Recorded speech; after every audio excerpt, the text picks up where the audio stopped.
안녕하세요. 대단히 반갑습니다. 위험으로 평등해진 사회 안영춘. 위험사회는 독일 사회학자 울리히 백이 정립한 개념이다. 산업화를 거친 현대의 특징을 위험의 관점에서 분석한 것인데 장면이 썩 탁월해 보이지는 않는다. 현대가 위험사회면 현대 이전은 안전사회였나? 현대가 그전 시대보다 확률이나 강도 면에서 더 위험해졌다는 뜻이 아니다.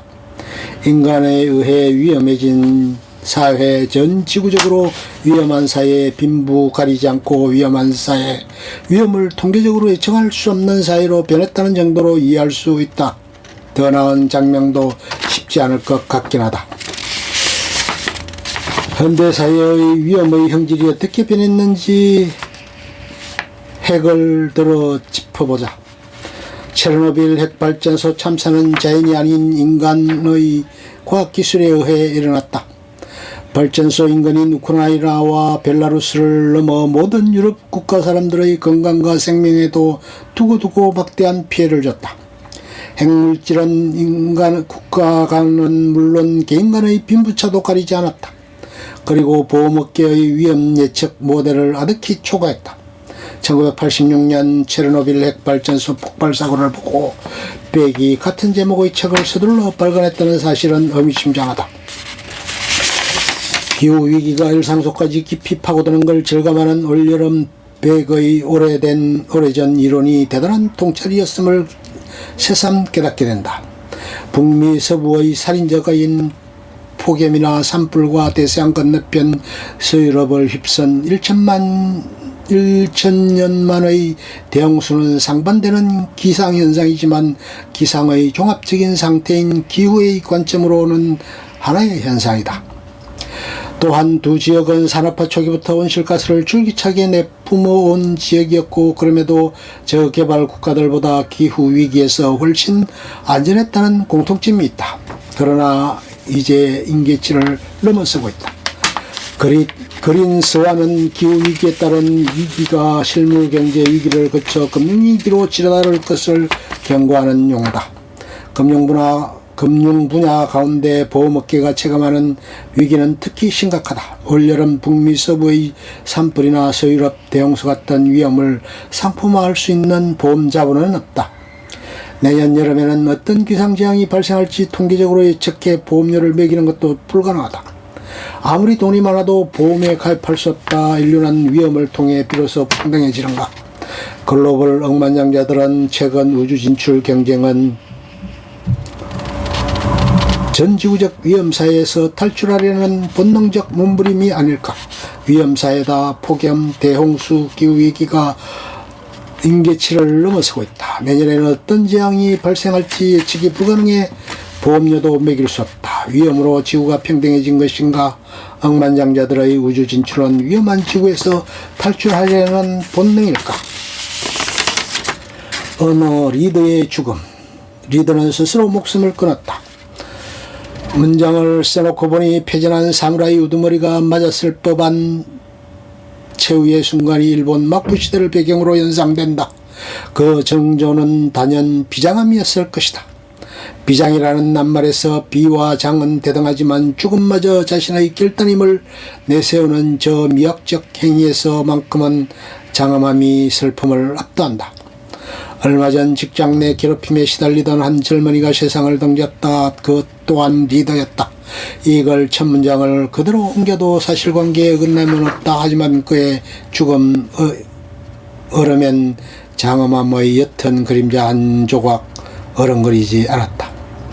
리더는 네이버가 그에게 부여한 직책이었다. 한국 IT 업계를 선도한다는 기업답게 직감 하나도 애사롭지 않아 보인다. 그에 관한 소식을 처음 접했을 때 내 감정은 그 리더 앞에서 머뭇거렸다. 조직의 폭력 구조에 희생된 약자로 애도해도 되는가. 리더가 여느 조직의 어떤 자리에 해당하는지 알 수 없었으나 적어도 이런 큰 조직을 앞에서 이끄는 이런 리더라면 그가 당한 괴롭힘은 대단히 이례적이고 예외적이었을 개연성을 배제하기 어려웠다. 그러나 이어지는 보도를 통해 드러난 실상은 딴판이었다. 고인을 괴롭혀온 존재로 어느 책임 리더 임원가 지목됐다. 그는 고인에게 폭언을 써가며 실적 등을 압박했다고 한다. 가령 이런 식이다. 공공팀원이 이직하면 공공님 고인은 나한테 죽어요. 먼저 눈에 띄는 사실은 리더라는 기표가 이 조직에서는 우리 언어 상식과 사뭇 다른 기의를 품고 있다는 점이다. 리더의 실제 위치는 사원과 임원 사이 어디쯤인 듯한데 영예로운 그 이름의 폭력에 의해 생의 의지를 잠식당해가는 제 주인에게 아무런 보호수단도 제공하지 못했다는 건 슬픔 못지않은 놀라움과 의구심을 남긴다.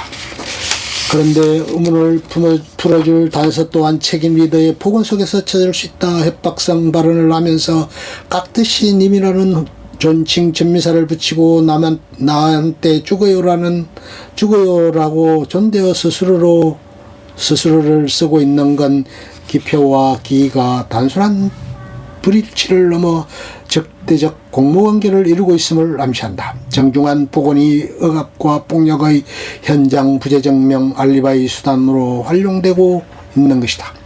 여기에 당사자가 어찌 볼 수 없는 제3자의 행위, 팀원 이직에 대한 연대 책임을 묻는 연좌제 카드까지 내밈으로써 오싹한 소름과 함께 끝물을 공포심을 자아낸다.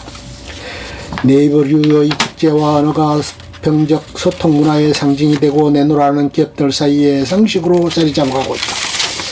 창의성이 경쟁력인 4차 산업시대에 살아남으려면 상명하복의 권위주의 문화와 분야별로 단절되어 있는 직제를 극복해야 한다는 당위와도 깊이 닿아 있을 터이다. 하지만 네이버에서 일어난 비극적 사건은 영예로운 직함이나 꿈살맞기까지 한 말투와 수평적 소통 사이에 유의미한 상관관계가 없음을 일깨운다. 반면 직원들은 스파르타식 창의성이라는 형용 모순의 욕으로 내몰으려는 현실적이다.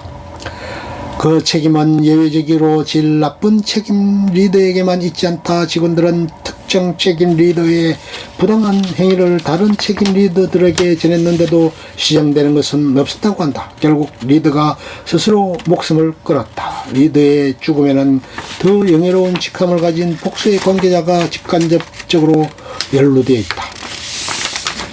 그런 의미에서 리더의 죽음은 공모에 의한 희생이다. 그렇다면 그들은 왜 공모할 수밖에 없었는지 묻는 데서 죽음의 본질을 밝히기 위한 탐문은 시작돼야 한다. 그들이 눈앞의 문제를 외면하면서까지 함께 지키고자 했던 건 뭘까? 기업의 첫 번째 목표는 이익이지만 이익을 내기 위한 과정 또한 결과 못지않게 중요하다.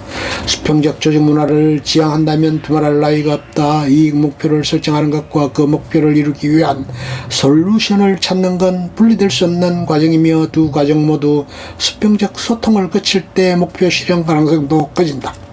이때 리더는 자발적 주제의 다른 표현이다. 리더의 죽음도 그 지평 위에서 다시 해석될 수 있다. 리더는 기업이 조직이라는 자동기기의 지배에 함락되는 것을 경고하기 위해 알람을 울렸다. 책임 리더들의 침묵을 뚫고. 리더의 죽음은 비장했다. 다행히도 네이버는 아직 젊은이들이 가장 선호하는 기업 중 하나다.